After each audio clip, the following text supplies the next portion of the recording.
সম্প্রতি রাখাইনদের জলকেলি উৎসবে এভাবেই উঠতে দেখা যায় আরাকান পতাকা। এমন উৎসবের পর থেকেই দেখা যায় সোশ্যাল মিডিয়ায় ছড়িয়ে পড়ে আরাকান আর্মির প্রতি সমর্থন। শুধু তাই নয়, তরুণরা প্রায়ই আরাকানের পতাকা গায়ে জড়িয়ে ছবিও পোস্ট করছে। আর এই সব কিছু শুরু হয়েছে যেদিন থেকে অবৈধ ইউনূস সরকার কক্সবাজার দিয়ে আরাকান বিদ্রোহীদের করিডোর দেওয়ার বিষয়ে সিদ্ধান্ত নিয়েছে।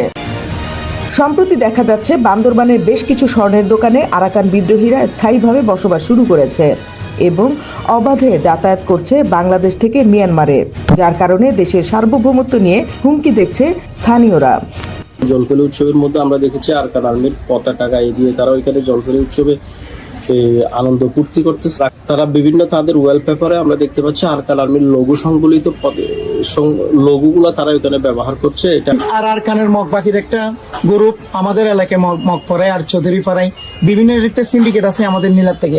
এটা অবশ্যই আমাদের দেশের সার্বভৌমত্বের জন্য আছে, যেখান থেকে আরাকান আর্মি ইজিলি আসা যাওয়া করতে পারে। ওইখানে নাকি একটা আরাকান আর্মি মিলিটারি কি গড় আছে। এ বিষয়ে বাংলাদেশে বসবাসরত আরাকান বিদ্রোহীদের পক্ষেই প্রকাশ্যে কথা বলতে দেখা গেল স্থানীয় রাখাইন সম্প্রদায়ের সভাপতিকে। পতাকা জাতীয় প্রতীক হিসাবে এটা রাখাইনরা ব্যবহার করে থাকে।